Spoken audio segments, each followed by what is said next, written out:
The Minions are back. Gru's back. The Despicable Me franchise returns on the big screen since 2017. Despite the spin-off of Rise of Gru in 2022, the full franchise keeps throttling. And is this movie good enough or worth the watch for this installment? Let's jump in to this episode of this podcast. I scream, you scream for movies, and that's what we be doing. What is good, movie fans? Welcome to I Screen, You Scream for number 4 movies. I'm Danny Escamlaji. Before we get started, once again, subscribe to the podcast, whatever you're listening on the audio or by YouTube channel. My social media platforms, Twitter and TikTok, will be in the show notes, and my letterbox, which is now I'm putting out every episode, is now available for you guys to check out my letterbox for movie reviews in depth and whatnots. But as we get started to review Despicable Me 4, just want to throw out a quick fact. Long time ago, before a lot of movies were so interesting and very fun to get into, especially newer ones, let's say, I've always been stuck up with kids' movies, and they are always been my childhood. And very fun facts, before I got into a lot of these films as I grew older, I used to really love Despicable Me and the Minions franchise, which most overall, the Despicable Me movies were my childhood. And they were always the movies I always enjoyed, no matter how stale they can be. And no matter what, as a fan who embraced the first movie when I was 10 years old, that's been growing on me since then. And that is why I always get excited when it comes to these newer installments.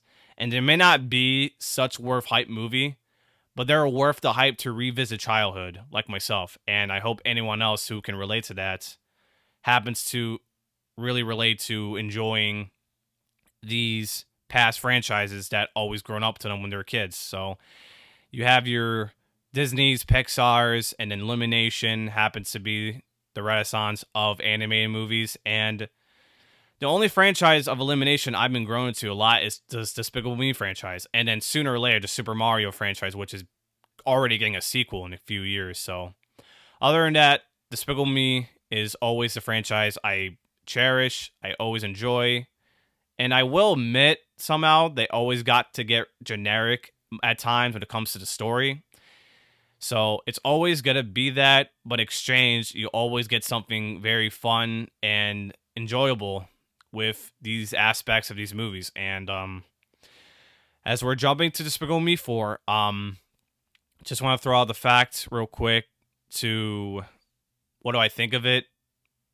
I went to this movie blind, and as I read reviews online and reactions, everyone else may not actually still enjoy how much this franchise is going, but for me, I still love this movie. I came in this movie and I still managed to enjoy this movie, every aspect.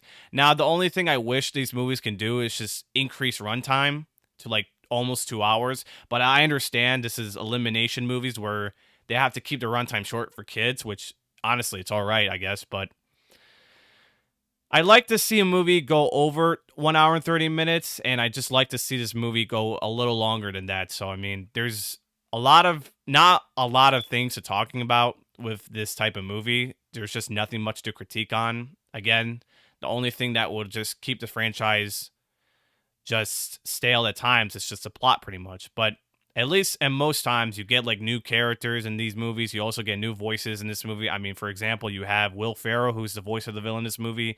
You got Joey King in the cast too, which is very interesting. I do love Joey King as well. And you still got same cast. You have Steve Carell, Kristen Wiig, Miranda Cosgrove. I mean, you got the same cast coming back to this movie. But, you know, Gru is never Gru without Steve Carell, and I still love seeing his voice come well to this movie. So there could never be a Despicable Me without Gru, and what else would have been just the same without the Minions? The Minions are also enjoyable to the fullest with these superpowers they have in this movie, and I'll be honest, it's pretty fun. I wish we got a little more, and this is what I mean. the runtime. I wish we got to see a little more of their actions because I think they would just been fun to watch. But the superpowers they had, which they were tested, was very interesting and fun and creative and innovative. So I thought the Mega Minions in this part were pretty fun to watch. I do admire what they're going for. So this is like pretty cool for what Despicable Me has to offer for each an installment of franchises. Even you have Gru's twin brother last movie. That's interesting. And then a lot of things going on in these franchises. You even have Lucy from the second one, still to this franchise. And again, there's just not much ideas to even mention because they are sort of running out of ideas. But no matter what, the kids will always show up. The nostalgic Despicable Me fans will always show up. And the box office this weekend, just to quickly touch on it, is been huge. It's already making tons of money. So it just tells you no matter how much stale the franchise goes with these reviews, audiences will still seem to enjoy it. And the box office weekend for a 3-day starting at Wednesday, July 3rd, it made 75 3-day and more likely 122 for a 5-day based on the reports I read. Actions will come out on the Monday, but other than that, it just tells you the Despicable Me franchise is unstoppable. And there's no point of telling when this ends because you'll always get to see the Minions becoming a phenomenon, and they'll always be the reasons why the franchise is stronger than ever. Like I said, the Mega Minions were a huge factor. They were fun to watch. The characters were new. Like I said, Will Ferrell was amazing as this villain. Joey King as one of the newest characters named Poppy Prescott. And I still enjoy the presence of Steve Carell, like I said. So, there's not much to really point out the good things on this film. No matter what, I still love this movie. And I don't want to spoil a little bit, but something towards the end of this movie, just to point it out there, if you have seen the movie, it's awesome. I love this sort of ending to where it got my excitement up to the point where I end up loving this movie way more. So, that's just the take there. I don't know what I would feel like this movie, but it got me really enjoyment to what this ending had to offer. And Despicable Me will always be this franchise that grows me, and I always enjoy them. There's just nothing worth hype to look at or talking about, but again, the kids in everyday lives would always be excited for these movies, and will always be cherishing these movies a lot, no matter what. So that's pretty much a lot to this franchise. To talking about Despicable Me 4, really nothing much. It's a wild ride of enjoyment. It's a wild ride it's a wild ride if you are a fan. If you're a fan of this franchise, you'll still somehow really love it, and it's nothing worth noting. So, I do want to point out another thing: the rankings for this franchise for myself. So, I want to start off with the ranks with the first Despicable Me, number 1. It's the one that really, to me, is the best out of all of them because it's so fresh. And I do love where the story went with this character Gru and where he's at. So it just tells you character development is what these movies have to offer, even in the slightest short of runtimes. So with Gru being so iconic of this franchise, with the Minions, of course, that's where I stand. Despicable Me, the first Despicable Me from 2010 is my favorite, number 1. Number 2 is the second installment, Despicable Me 2 from 2013. I really enjoyed this a lot than I thought. And number 3, somehow surprising, Despicable Me 4. Again, I end up loving this than I thought. And then number 4 is the third Despicable Me from 2017. I do love the aspect of Gru's brother, Drew.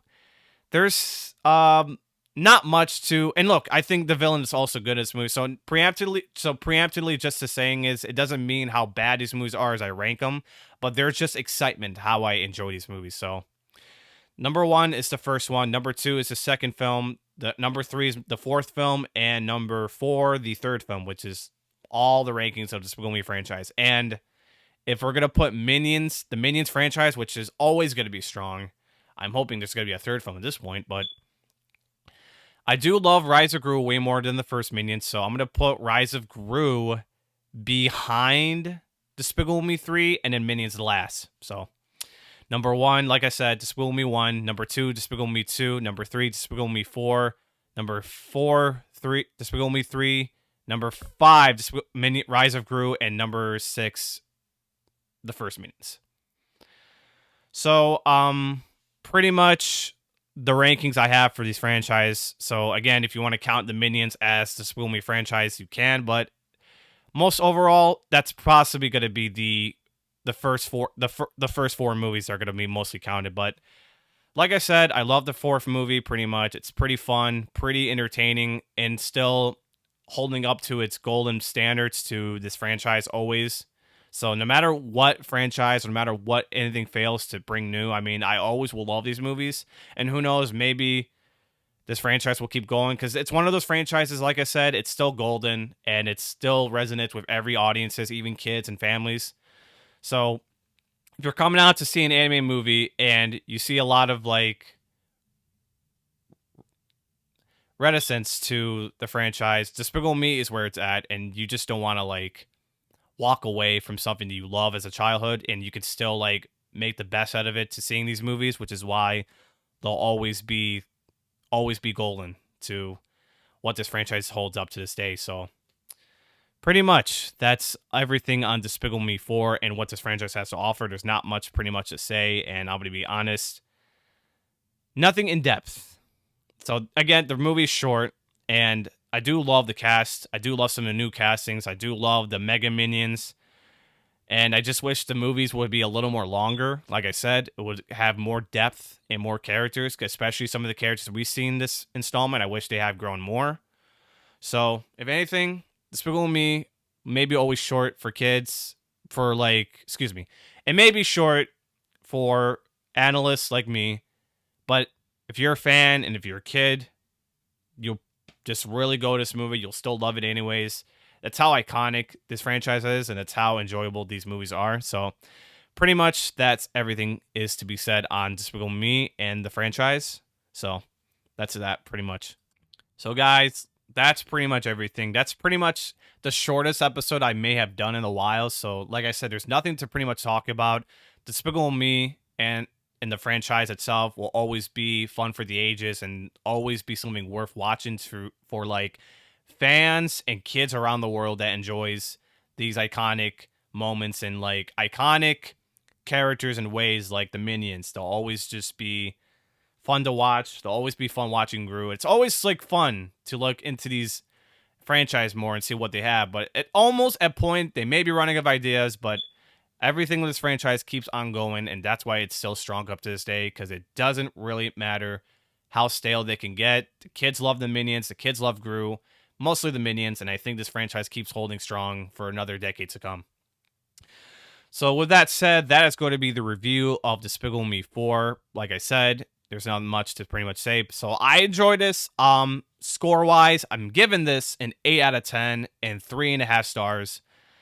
And like I said, towards the end, I end up loving this way more than anticipated. And I really enjoyed this. So that's that pretty much. So next episode, next review won't be in a couple weeks, but Twisters is a big one. I'm very excited. And then another episode this coming July, Deadpool and Wolverine, another giant exciting episode. So despite Despicable Me franchise being short to my episode, I think you guys will hopefully be looking forward to Twisters and Deadpool coming up on this show. So please look forward to that. Until then, subscribe to the podcast on any platform you're listening on.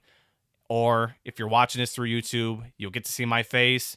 And you'll get to see more appearance guests coming up in the next few episodes, which I'm excited to bring more people in.